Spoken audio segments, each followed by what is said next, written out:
Καλώς ήρθαμε στη φυτεία Ελοκάσο, στη φυτεία καφέ. Το ταξίδι μου ξεκίνησε από το πόστο, από το αγαπημένο καφέ στα Γενιτσά, που χρησιμοποιεί επίσης κολομβιάνικο καφέ, για να καταλήξει εδώ, στο Σαλέντο, στο Ελοκάσο, μία από τις μεγαλύτερες φάρμες καφέ στην Κολομβία, για να μάθω πώς παράγεται, πώς επεξεργάζεται, πώς φτιάχνεται αυτός ο τέλειος καρπός, πώς αυτό το καφεδάκι που πίνουμε κάθε μέρα στην πόλη μας, στα Γενιτσά, στο πόστο, από πού ξεκινάει το ταξίδι του. Αυτό λοιπόν είναι το μέρος, ένα από τα μέρη που ξεκινάει το ταξίδι του, ο καφές της Κολομβίας, Ελοκάσο, ένα από τα καλύτερα κτήματα καφέ στην περιοχή του καφέ, στο Κουίντο. Really cool. My friend Aristotelis, he will be our guide to the tour. It's amazing that we met a guy from Colombia and he's having a name from the ancient Greece. So, first, we plant the little coffee seed here in the riverside. Why in riverside? Because the sun is finer than the regular soil, and also it's too much better to keep all the moisture in the first steps of life for the coffee tree. Next, it passes about 40 to 45 days later, and we get this that is called mastic. In Spanish, we name it phosphoro, because phosphor is what we use for light the fire like this, and it's kind of similar to this one. 20 days later, we get these two leaves. These ones are called chapola. We name it chapola because in Colombia we have a butterfly with the same name, and it's kind of similar to this. Okay, looks like. Exactly. When the chapola is a little bigger, we transplant it in these bags with soil and fertilizer.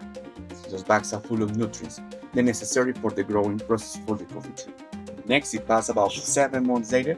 7 months? 7 months later, yes. And we get this. This is called colino. Colino is like a teenager coffee tree. We name it colino because we planted on the hills. Hills in Spanish is colina or colino. All right.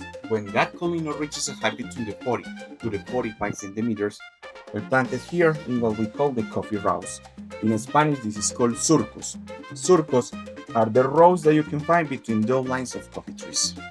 So the surcos have two purposes. The first one is for the coffee pickers. For example, a coffee picker needs enough space for harvesting the coffee. And the second is because these coffee trees need enough space to grow healthy. Next, it passes about 15 months later, and we're going to get a fully developed coffee tree. So that means that all this growing process takes about 2 years to have an adult coffee tree. But we don't have coffee yet. Next, the coffee tree gives us this flower. This one is called café. This is a flower from the coffee tree? Exactly. Really? Yes. And it smells pretty good, like lavender, like jasmine, like a perfume. It smells really good. The only problem is that only lasts from 2 to 5 days. Can be a little complicated to buy. In case you use one, I recommend to smell it. Never leave it. That flower is also hermaphrodite, so that means that a flower doesn't need an external pollinator. She can make all the process by itself. That is important because after the flower, we have the coffee. So the more flowers that we see in a coffee tree, the more harvesting we're going to get.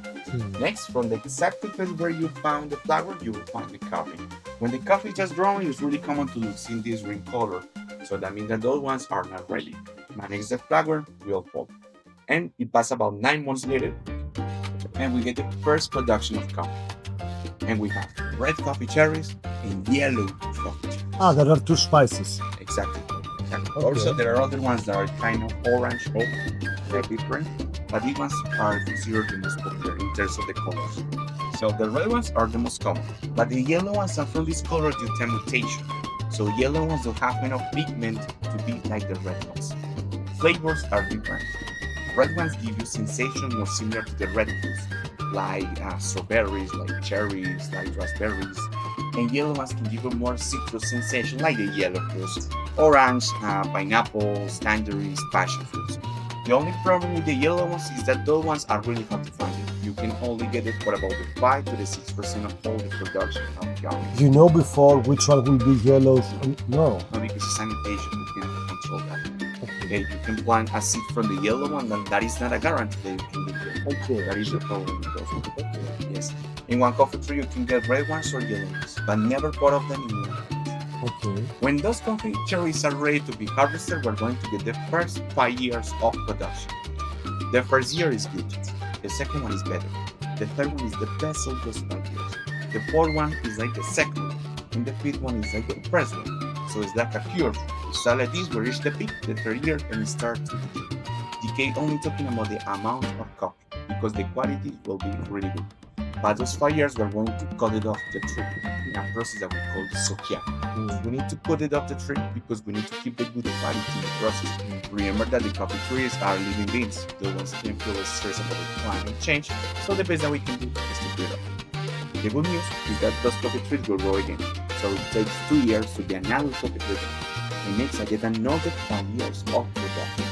In the same spot. In the same spot, will grow again. Exactly. When you just put it up, it started to grow just from one side like this. So you don't have to make all these productions like before. Exactly. Exactly. So you still have this field. Yeah, exactly. But we have a limit. I mean, you just do it the very first time, okay, and you put it on the tree, and you do this as you do. Okay. So yeah, so you just cut it. 2 years we have another coffee tree, 5 years of production, and after that we repeat the process again. We repeat the cycle. So we put the tree again. 2 years we have a coffee tree, and 5 years of production. Actually, if we do the math, we're using one single coffee tree for about 21 years. Only single. And from those 21 years, only 15 will give us coffee. Other coffee growers use the coffee tree for about 25 to 35 years, 40 years. You can do it. What is the problem? After those 21 years, the coffee loses a lot of flavor. So the coffee is not as sweet as before, it's not as balanced as before. So it's considered you want to produce really good quality for a maximum like 21 years. After that, we take all the tree from the land with the roots, everything. We'll wait till the recover, and next we start all the planting process again. Okay. The land takes about 4 to 8 months to be ready there for planting the trees. In the meantime, we apply fertilizer and compost for feeding the land and also for speeding up the process.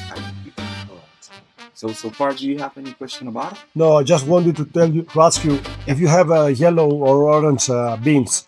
You make a different coffee, yes, or you mix them with the red ones? Depending on the producers, they can make like a blend or a mix. Why to blend it if it's good, better quality? Yes, because it can be cheaper than only a bag on the yellow ones. Because of that. Okay. If you have the chance for a coffee when a bag that is only full with yellow, because you can mix all the flavors. Okay. Here in Sinta, we sell it, and you can find it like the name with the variety and the color. So in Arabica, we have varieties.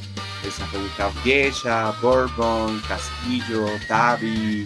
All of those belong to the same family, the Arabica. In the package, you can find yellow Tabi, yellow Bourbon, yellow Castillo.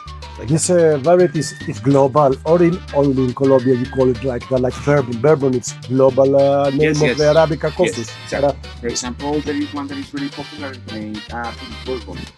You can find it here, also in Ethiopia, in Panama, in Guatemala, in Mexico. Okay. So most of them are global. There are a few of them that they have development just for their own production in some countries, because climate conditions can be different in some countries than the other ones. So they still developing some varieties to have, for example, to be more resistant to climate conditions or to dangers or to plagues like that. Okay, got it. So here we have this fungus here. This one is called coffee rust. In Spanish, we name it roya. So this one is really dangerous because this fungus prevents the coffee trees from making photosynthesis process. This one appeared in Colombia in the 70s, in the 80s, more or less. There was a really big problem for us. But in Colombia, we have something that is called Café. Café is the coffee research center. They develop new varieties by crossing Robusta with Arabica. Why Robusta? Because that one has more caffeine, so it's stronger. But Arabica tastes too much better, so they wanted less of the rest. They spent about 20 years of development, and they got different varieties. Those varieties are really special because those ones are resistant to this fungus. So that means that the coffee trees can have the fungus and also will give the coffee all these 15 years as a return. There are a few countries that they prefer to import these varieties instead of using aggressive fungicides that can damage the tree or the land. And finally, we have this little tree group here. This one is named Broca. It's really tiny, has the size of a head of a pin. From that back, drinks the coffee cherry. It's everything inside. Lay eggs, hatch, and it's a coffee cherry that is full of worms. Actually, there are people that they drink that coffee because this is called second quality coffee. In Colombia, we name it pasilla. It's considered the worst of the worst in the world of the coffee. And there is not only one. There Remember that I told you that there are countries that they harvest coffee with machines. Everything goes to the ground. All the bad coffee shops also serve in the same kind of coffee. That is the free coffee that you can see in the airports, the hotels, the restaurants, the bakeries, the hospitals. Because it's cheaper. Exactly. Yes. Also in Colombia, we name it tinto. We name it tinto because it has the same black color of an ink of a pen. So coffee, when it looks black, that means that it's black. Okay? Coffee must look in brown color. Okay. Maybe dark brown, okay, but black. After roasting or before roasting? No, after roasting. After Talking roasting. about roasting, yes. Exactly. After roasting, it has to be brown. Brown, exactly. Yes. Huh? Maybe they're brown, but black. Never brown. This coffee is also easy to find in the supermarkets. When you buy coffee in the coffee section, but you never see first or second coffee. In some situations, you see that the package says 100% clean coffee. It's not always true. There are some cases that Colombia has a massive demand of oxygen. Wants to import more second quality coffee from Brazil, Vietnam, Indonesia, Guatemala to supply all. Inside you can find Arabica, Robusta, or Poro beans. We're not really sure about what drinking there. But how can I find out in the restaurant? How can I understand if it's good quality or not? I will teach you that at the end of the tour. All right. How to read the book. That is the information that I need to barista. In case you see the coffee bean, you know nothing about them, so you need to ask. Okay, that's very important. The information is the same for every country, so one day you return to Greece, you need to go for that. Thank you. Thank you, Architect. Okay.